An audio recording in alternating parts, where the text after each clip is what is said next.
इस वीडियो में हम देखेंगे एक्सरसाइज 1.3 का class 9th NCERT maths question number 3 का 2 और 3 का सॉल्यूशन। तो सबसे पहले बात करते हैं कि इसका हम सॉल्यूशन करने जा रहे हैं। तो सॉल्यूशन में क्या कह रहा है कि express the flowing in the form of P by Q. मतलब कि जो यहाँ पे हमको नंबर दिया है, नंबर का मतलब क्या होता है कि जो decimal non terminating repeating decimal number दिया है उसको हमको क्या चीज़ में कन्वर्ट करना है, पी बाई क्यू के रूप में कन्वर्ट करना है। यानी कि अगर हम ये कहते हैं कि 0.4 और 7 के ऊपर बार दिया है तो कहने का मतलब है कि इसको हम ऐसे भी लिख सकते हैं कि 0.4777। इसका मतलब क्या हुआ? इसका मतलब ये हुआ कि जो बार है वो केवल 7 पे है, तो इसका मतलब 7 ही रिपीट कर रहे हैं। तो हमको इसको क्या चीज़ में कन्वर्ट करना है, पी बाई क्यू के रूप में कन्वर्ट करना है। तो सबसे पहले इसको मान लेते हैं कि let x is a rational number which is in the form of P by Q. और इसको हमने क्या माना, 0.47 रेकरिंग, जहाँ पे x क्या चीज़ को बिलोंग करता है, रेशनल नंबर को बिलोंग करता है। और x का फॉर्मेट कैसा है, x का फॉर्मेट p अपन q के रूप में है। ठीक है, तो हमको इसको सॉल्व करना है। तो सबसे पहले हम देखेंगे कि इसको सॉल्व करने के लिए हमें कुछ रूल्स के अकॉर्डिंग चलना होता है। सबसे पहली बात है कि शिफ्टिंग ऑफ डेसिमल, यानी कि डेसिमल अगर हमको ये दिखाई दे रहा है तो उस डेसिमल को हमको कहाँ लेके जाना होता है, वहाँ पे लेके जाना होता है जहाँ से रिपीटिंग करना स्टार्ट हुआ। तो आप एक बात बताओ कि डेसिमल को राइट साइड हमको शिफ्ट करना है, तो राइट साइड शिफ्ट करने के लिए कितने डिजिट शिफ्ट करना है, केवल एक डिजिट शिफ्ट करना है। तो इसके लिए मुझे 10 से मल्टीप्लाई करना पड़ेगा। यानी कि इक्वेशन 1 हम इसको कंसिडर करते हैं और इक्वेशन 1 को हम किस से मल्टीप्लाई करेंगे, 0.47 पे करेंगे। तो हम इसको ऐसे लिख देते हैं, then after we will multiply it 10।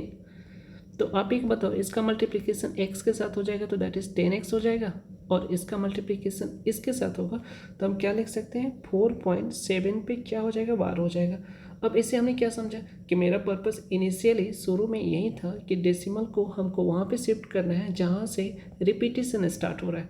अब दूसरा रूल क्या कहता है कि इसको इक्वेशन हम 2 कंसिडर कर लेते हैं। अब दूसरा नियम ये कहता है कि यहाँ पे तो आ गया डेसिमल, अब ये देखना है कि कितने डिजिट पे ये रिपीटिशन हो रहा है। तो number of digit on which there is a repetition is only 1, केवल एक डिजिट पे रिपीटिशन हो रहा है। हम अगेन इसको किससे मल्टीप्लाई करेंगे, 10 से। Again multiply equation 2 by 10। अब 10 से मल्टीप्लाई करेंगे तो जो इक्वेशन है वो कौन सा इक्वेशन है, 10x is equal to 4/7 dot dot dot dot. तो ऐसा हम लिख सकते हैं। और इसको अगेन हमको 10 से मल्टीप्लाई करना है। तो आप एक बात बताओ कि इसका रिजल्टेंट वैल्यू क्या हो जाएगा, ये 100x हो जाएगा, क्योंकि 10 का मल्टीप्लिकेशन 10x से होगा और इससे अब यहाँ पे बताओ कि डेसिमल कहाँ शिफ्ट होगा, राइट साइड शिफ्ट होगा। कितने डिजिट के बाद शिफ्ट होगा, केवल एक डिजिट के बाद। मतलब कि हम इसको क्या लिख सकते हैं, 47.7 पे रेकरिंग लिख सकते हैं। This will be equation 3। अब मेरा पर्पस क्या है, क्योंकि हमको x का वैल्यू निकालना है और वहाँ पे कोई भी नंबर डेसिमल के बाद नहीं होना चाहिए। तो डेसिमल के बाद नहीं होना चाहिए तो हम क्या कर सकते हैं, सब्सट्रैक्ट करेंगे। यानी कि इक्वेशन 3 है, इक्वेशन 3 में से अगर हम 2 को सब्सट्रैक्ट कर दें तो कहीं ना कहीं हमारा काम हो जाएगा। तो इक्वेशन 3 के LHS साइड का जो वैल्यू है वो 100x है और इक्वेशन 2 का जो है वो 10x है। ठीक है, कोई दिक्कत नहीं। अब एक बात बताओ कि 47.7 पे क्या है, बार है। इसको हम किससे सब्सट्रैक्ट करें, 4.7 पे बार है। तो इतना हमें समझ में आया। तो हमने क्या देखा कि अगर डेसिमल के बाद देख रहे हैं सेम नंबर यहाँ पे भी दिखाई दे रहा है, यहाँ पे भी डेसिमल के बाद सेम नंबर दिखाई दे रहा है, दैट इज 7 पे बार दिखाई दे रहा है। तो 7 और 7 एक दूसरे को एलिमिनेट कर देंगे और यहाँ पे जब हम सब्सट्रैक्ट करेंगे तो कितना हो जाएगा, 90x हो जाएगा। और यहाँ पे जो वैल्यू हो जाएगा तो 47 में से अगर 4 को आप सब्सट्रैक्ट करते तो 43 हो जाएगा। तो बेसिकली जो हमको x का वैल्यू पता करना है वो x का वैल्यू कितना हो जाएगा, 43/90 हो जाएगा। अब एक बात बताओ कि हमें ये देखना है कि आपने x को क्या माना था, कि यहाँ पे देख लो कि हमने x को क्या माना था।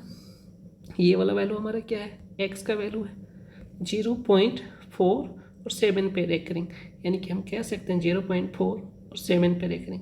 मेरा पर्पस क्या था कि इसको हमको रेशनल नंबर में कन्वर्ट करना है, दैट इज P/Q के रूप में कन्वर्ट करना है। तो हमने कन्वर्ट कर दिया। तो यानी कि हम कह सकते हैं कि x इज इक्वल टू 0.47 पे रेकरिंग और इसी वैल्यूज़ को हमने रेशनल नंबर में कन्वर्ट किया तो 43 अपॉन क्या हो गया, 19 हो गया। Thank you.